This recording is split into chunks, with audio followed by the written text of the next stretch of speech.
everybody, just a quick video about scientific notation and doing scenarios with them. So scientific notation is the true life application of using exponents, right? And so far you've gone through and you've worked with it, you've converted it, you've done some multiplying and dividing. So let's sort of see it like, out in nature, if you will. So what we're going to know in our notebook are a couple things. First, we want to make sure that we are going to show our problem. So what I mean by that is don't just go to your calculator first. Write down what it is that you are going to actually be doing. So show me whether you're going to be multiplying or dividing. Then go through and use your calculator, right? Use your TI-84 to go through and get that solution. And lastly, make sure your answer is in scientific notation. And as usual, make sure you are labeling. So jot that down into your notebook, and then let's go through and look at that pink paper, and we're going to try a couple problems, and then you can try the rest and then check your answers. So let's go look at the first problem there. So the first problem is, as you can see, is if a computer can perform an addition problem in 1.5 times 10 to the negative 6 seconds, how long does it take to perform 1 million addition problems? So before we go through and think about it, we have to decide, is this going to be a multiply or divide problem?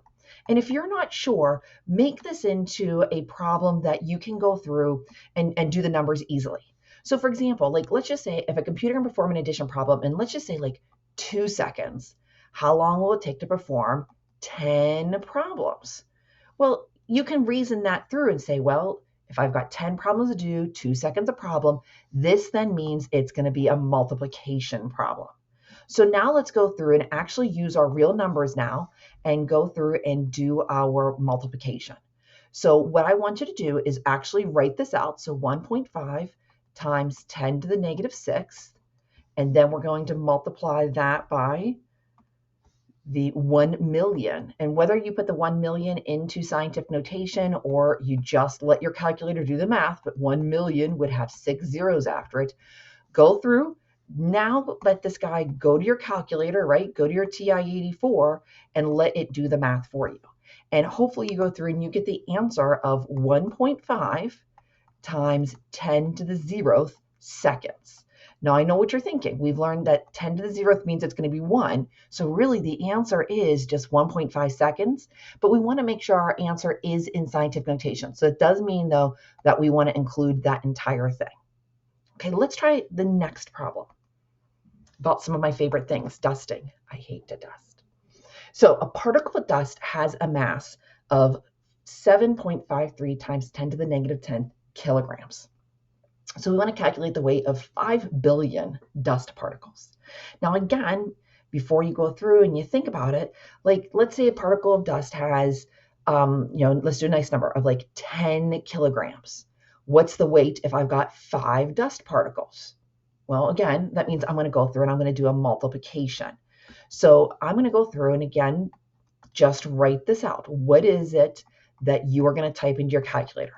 That way I know that you know what is going on there. And so I'm going to have this dust particle mass, and then I have 5 billion of them. And I gave you the billion there as scientific notation, so you can write it out like that. And again, go to your calculator and let your calculator do the work for you.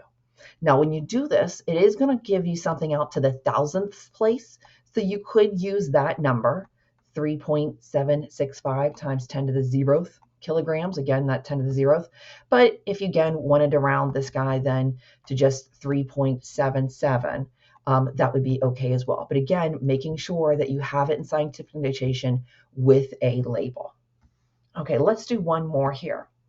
This last one here, there are 4 times 10 to the 12th particles of dust in a room.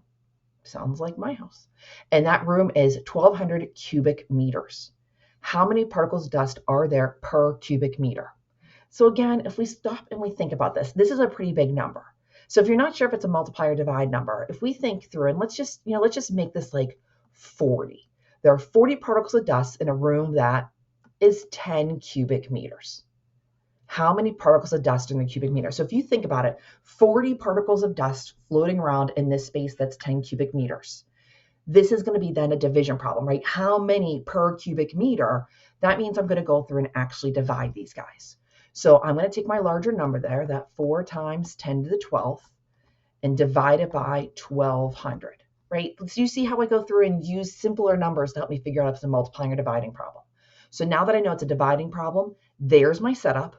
Go to your calculator, and you should then get an answer of 3.33 times 10 to the ninth. And this would be then labeled dust particles, technically per cubic meter. Dust particles per cubic meter. And you can do per cubic meter like this, or you can spell it out as per cubic meter. But this is the process, right? Figure out if it's a multiply or divide problem, write it, let the calculator do the math, and then just make sure you label with your done.